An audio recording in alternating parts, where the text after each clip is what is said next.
야, 재우야, 중국 우리 집에 돈을 좀 보내야 되는데. 보이스피싱 일반적으로 사기죄라고 보거든요. 사기를 도왔다 해서 사기 방조로 조사를 받게 되시게 돼요. 일반적으로는 단기 고액 알바라고 하면 의심을 해보셔야 돼요. 네, 단기 고액 알바. 그리고 비대면 절차로 진행되는 면접이다. 그러면 의심을 좀 해보셔야 돼요. 제 통장에 돈 넣어주셔도 돼요. 변호사님 신원이 확실하니. 제 통장에.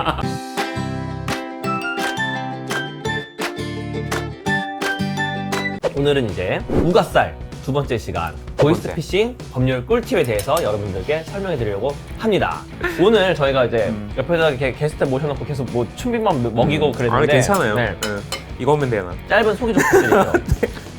안녕하세요. 저는 이주민센터 친구에서 운영위원을 맡고 있고요. 교육팀 팀장도 맡고 있는 황준엽 변호사입니다. 반갑습니다. 반갑습니다. 자, 오늘 주제는 보이스피싱 문제 그리고 꿀팁 법률 정보인데요. 오해를 하시면 안 되는 게 보이스피싱을 해서 잘 빠져나오는 그런 법률 팁이 아니라 보이스피싱 피해를 받았을 때 우리가 어떻게 대처해야 되는지, 내가 혹시라도 불미스러운 일에 연루가 되지 않기 위해서는 내가 어떻게 조심을 해야 되는지, 만약 그런 연루가 내용들을. 됐으면 어떻게 대처해야 되는지 대처해야 되는지. 뒤에 끝까지 보시면 아시겠죠? 네. 그래서 뒤로 가기 누르지 마시고 네. 그럼 진행하도록 뒤로 가기 하겠습니다. 누르지 뒤로 누르지 마시고 어떤 사건이 있었는지 한번 좀. 사건을 하나 읽어드릴게요. 네. 이 부분 같은 경우는 이제 무직인 20세 중국 동포셨고요. 네. 지역 생활정보지, 뭐 교차로 뭐 그런 것들 있잖아요. 교차로? 네. 그럼 구인 광고를 보고 취업을 하셨어요. 네. 근데 사실은 취업을 하셨다고 생각했는데 제대로 된 취업을 한 게 아니라 보이스피싱에 연루가 되신 거였는데 결과적으로는 피해자가 이제 무인 택배 보관함에 현금 카드를 넣어놓은 거예요. 이게 다 A, B, C 여러 사람들이 얽혀 있고 A, 위에 B, C. 상선. 보이스피싱 지시하고 총괄책. 네네, 그렇죠. 총괄책 지시하는 사람은 따로 있어서 다 사람들을 이렇게 쓰거든요. 그래서 어떤 사람한테는 그렇게 현금 카드를 갖다가 놓는 일을 시키고, 어떤 사람한테는 그 현금 카드를 받아서 현금을 인출하는 일을 시키고, 어떤 사람한테는 그렇게 인출한 현금을 받아서 또 누군가에게 전달하는 역할을 시키고, 이런 식으로 돌아간단 말이에요. 근데 이분 같은 경우는 심부름으로 현금 카드를 무인 보관 택배함에서 꺼내서 ATM 현금 인출기에서 현금을 인출해서 전달하는 역할을 하는 거예요. 그래서 적발이 됐었던 그런 사례가 있었죠. 저도 이제 궁금했던 게 이 A씨라는 사람이 구인 광고를 보고 취업했다는 거예요. 지금. 네, 그쵸? 네, 네, 그러니까 네. 어디서 막 맞아요. 너 뭐 돈 번을 좀 해볼래? 이렇게 하는 게 아니라 우리 그렇게 하는 뭐 알바몬 아니면은 뭐 혹시 교차로를 아시나요, 여러분? 교차로 좀 없어졌나? 여기, 없어졌나? 여기다 나이대가 있으신 분들 다시 촬영을 참여하시는 네. 본의 아니게 30대를 나이가. 위한 방송. 네. 뭐야 이거 우리 네, 네. 우가살입니다. 네. 깜짝 놀랐네. 당황했네. 노는 뭐냐면 이게 우선 불법적인 어떤 그런 루트를 통해서 알바를 구한 게 아니라 그냥 우리가 흔히 알바를 구하는 그런 플랫폼을 맞아요. 통해서 네. 알바를 구했다는 거죠. 네, 맞아요, 맞아요. 신기하네요. 우리 형사 전문 변호사 황준엽 변호사가 직접 하셨던 사례를 한번 재구성해가지고 저희가 한번 꽁트식으로 소개를 해드리려고 해요. 네, 네, 네. 중국인 유학생 이재호 씨, 오래전부터 알고 있는 친구 황준엽으로부터 연락을 받는다. 야, 재호야, 중국 우리 집에 돈을 좀 보내야 되는데.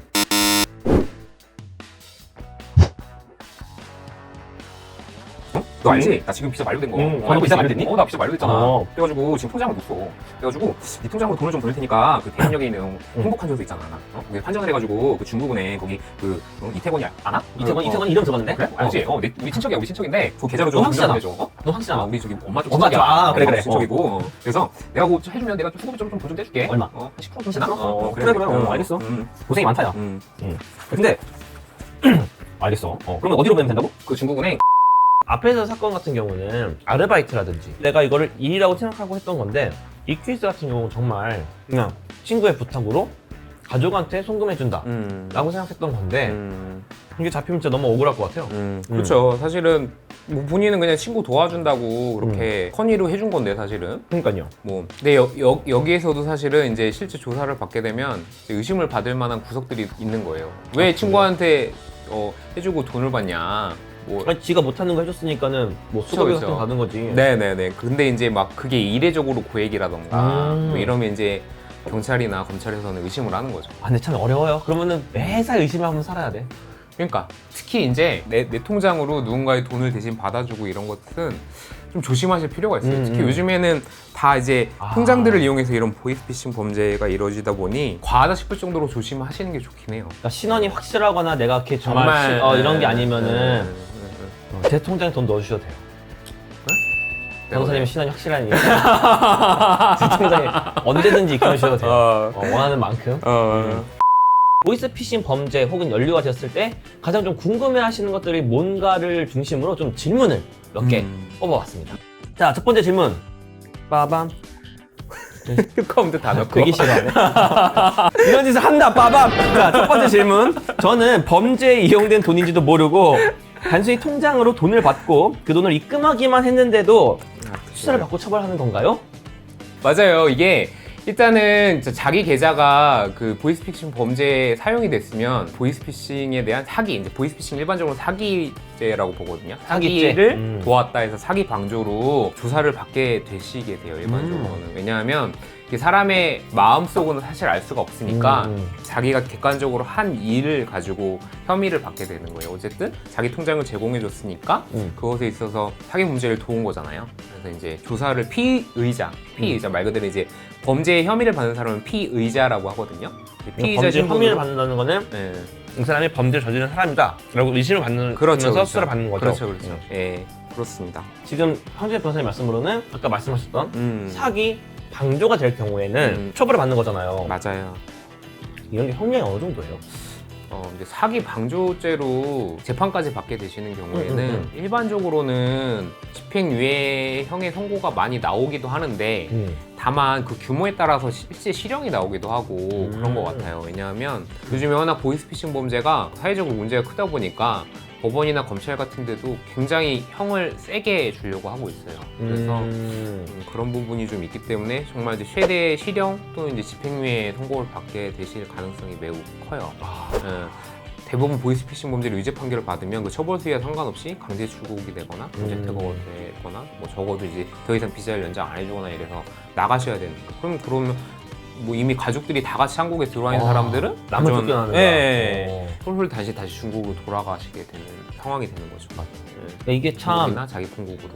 상담을 하다 보면 느껴지는 게 보통 우리가 나쁜 짓이라고 생각하면은 뭐 훔친다거나 누구와 뭐 폭행 사건이라서 싸운다거나 뭐 맞아요. 불미스러운 일을 일으킨다거나 막 이런 것들 많이 생각하시는데 특히 이제 지인을 통해서 이렇게 된 경우에는 가벼운 거라 생각해가지고 이게 되게 큰 문제라고 생각 못하는 경우들도 있으신 것 같아요. 근데 이제 황준엽 변호사님 설명으로 따르면은 이게 생각보다 이 한국 정부에서는 큰 사건이고 또 실제로 굉장히 큰 피해들을 많이 낳고 있는 사건이기 때문에 의도와 상관없이 만약에 연루가 되었을 경우에는 많은 불이익을 할 수가 있다. 강제 퇴거나 이런 것들을 당할 수 있는.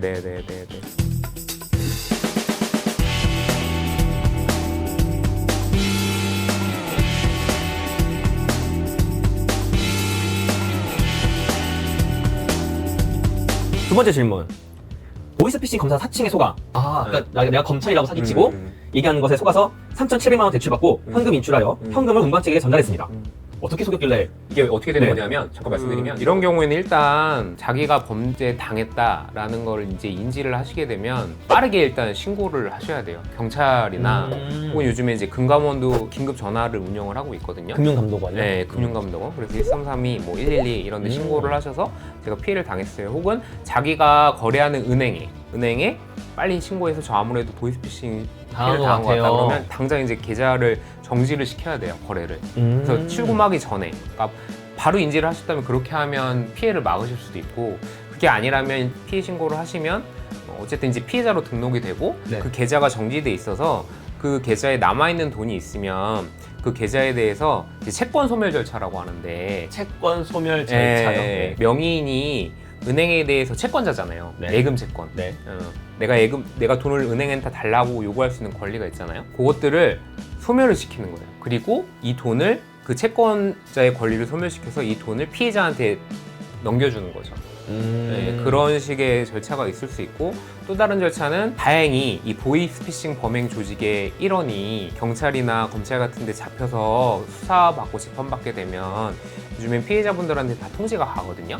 그러면 재판 절차 안에서 배상명령 신청이라는 걸 할 수가 있어요. 배상명령 신청? 네네네. 배상명령 신청이라는 걸 하실 수 있어서 그걸 통해서 이제 법적으로 구제받는 방법이 있고, 또 하나는 이제 보이스피싱 범이 선처를 구하기 위해서 이제 합의를 하자고 요청하는 경우도 있습니다. 이제 그런 경우에 적절히 합의에 응하셔서 피해를 변제받는 방법도 있어요. 근데 그렇게 변제를 못 받고 피해 보전을 못 받는 경우들이 되게 많으신 것 많겠죠. 같아요. 그래서 왜냐면 참 다 이미 뭐 돈을 얻을 때 다른 곳으로 빼돌렸다거나 네네. 이미 썼다거나 이런 경우 네. 많을 테니까. 네네네.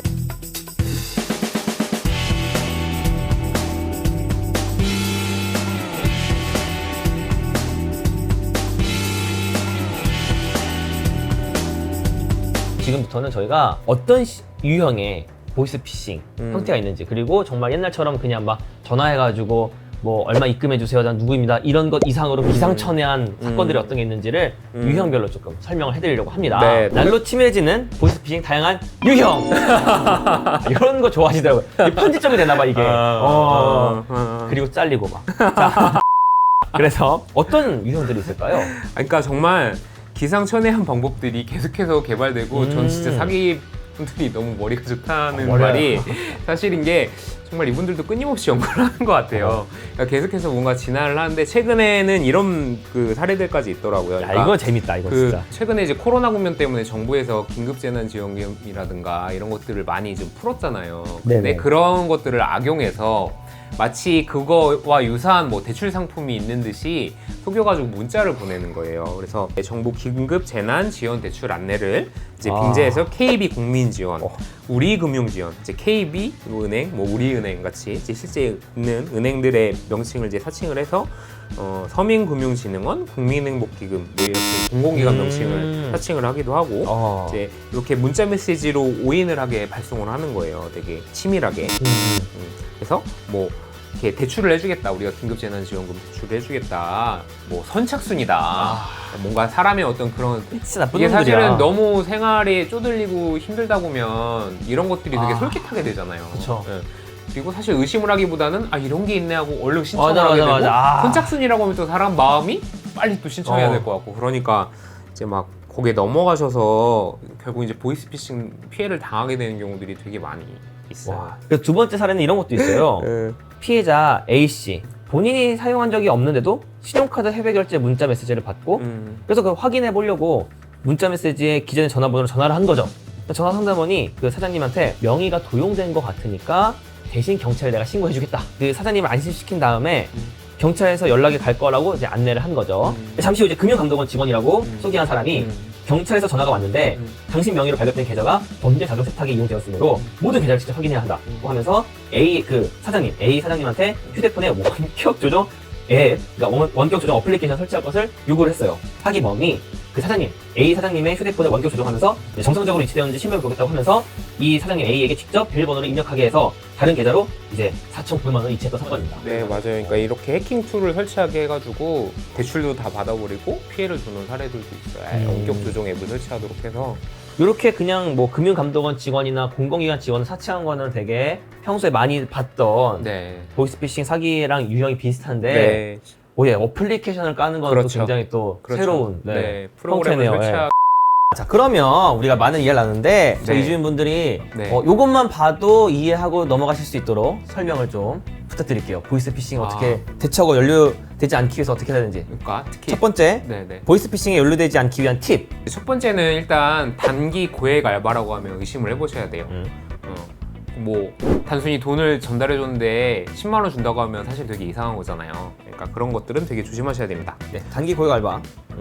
그리고 카카오톡이나 비대면 절차로 진행되는 면접이다 그러면 의심을 좀 해보셔야 돼요. 이 회사가 실제하는 회사인지 이런 것들도 한번 확인해 보실 필요가 있습니다. 비대면 할 때 조심하고. 네. 그다음에 세 번째. 그리고 계좌이체 같이 돈을 뭔가 전달하는데 사실 일상적으로 계좌이체를 하면 되잖아요. 근데 직접 돈을 전달해 주는 일을 하게 된다, 내가 현금을 인출해서, 그러면 그것도 의심을 해보셔야 됩니다. 현금까지 왔다 갔다 하는 거는 의심할 필요가 있다. 네. 네.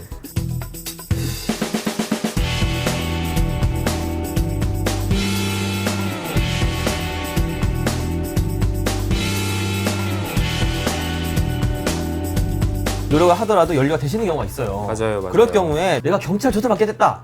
그럴 때 어떻게 해야 되는 팁이 있을까요? 일단 외국인이면 제일 어려운 부분이 한국에 오래 사셔서 한국말을 잘 하면 좋지만 그렇지 못한 경우들도 많이 있으시잖아요.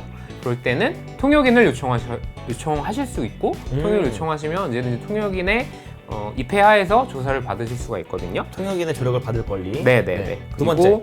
그리고 나는 외국인이니까 한국에 있는 우리나라 영사의 도움을 받고 싶다. 그리고 내가 이렇게 경찰서에 잡혀 있는 걸 영사가 알아서 영사로부터 적절한 조력을 받았으면 좋겠다 해서 영사를 만나게 해주세요 하고 요청을 하실 수가 있어요. 그래서 영사 접견권을 요청하는 거. 네, 그렇습니다. 세 번째. 세 번째는 이거는 내국인이든 외국인이든 다 동일하게 인정되는 권리인데 변호인의 조력을 받으실 수 있습니다. 그래서 조사를 받으실 때 적절하게 변호인의 입회하에 같이 조사를 받고 또 적절한 조언을 받으실 수가 있습니다. 변호사의 조력을 받을 권리. 네, 그렇죠? 네 번째. 그리고 나한테 불리할 것 같은 질문이면 그것에 대해서는 진술을 안 하셔도 돼요. 그래서 진술 거부권이라고 하는데 아예 조사의 절차에 대해서 이제 진술을 거부할 수도 있고 개개의 질문에 대해서도 진술을 거부할 수가 있습니다.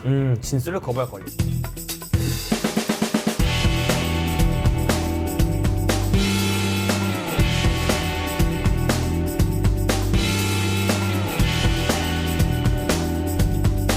그래서 오늘 이렇게 보이스피싱 이야기를 길게 나눠봤는데요. 네, 네, 어떠셨나요?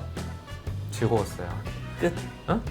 근데 그냥 제가 실제 사건을 수행하다 보면 굉장히 안타까운 사례들을 많이 접하게 돼요. 이제 외국인분들 같은 경우는 이제 범행을 하게 되면 비자가 연장이 안 되고 강제 출국이 되고 강제 퇴거가 되는 그런 상황에 놓이시기 때문에 더 억울하게 이제 연루되셔가지고 추방되지 않도록 스스로 좀 조심을 하실 필요가 있겠다 이런 생각이 많이 들더라고요. 네, 좋은 말씀 감사합니다. 네네네. 그래서 최근에 약간 이주민분들 대상으로 약간 다들 뭐 보이스피싱 사기범들이다, 뭐 외국인들 막 보이스피싱 하려고 한다 이런 오해들과 편견들이 굉장히 많은데 사실 이건 뭐 한국이 외국인 상관없이 다들 조심해야 되는 범죄고 특히 맞아요. 말씀하셨던 것처럼 네. 외국인인 경우에는 그런 편견도 억울해 죽겠는데 더 불이익도 당할 위험이 크잖아요. 그래서 꼭 저희 우가살 좋아요, 구독 눌러주시고 영등포 문화재단 좋아요, 구독 눌러주시고 이 영상도 다른 친구분들에게 널리 알려주시면은 우리도 그리고 여러분들 많은 도움이 되지 않을까 싶습니다. 오늘도 우가살 봐주셔서 감사하고요. 네. 다음에 또 봐요. 안녕. 네, 안녕.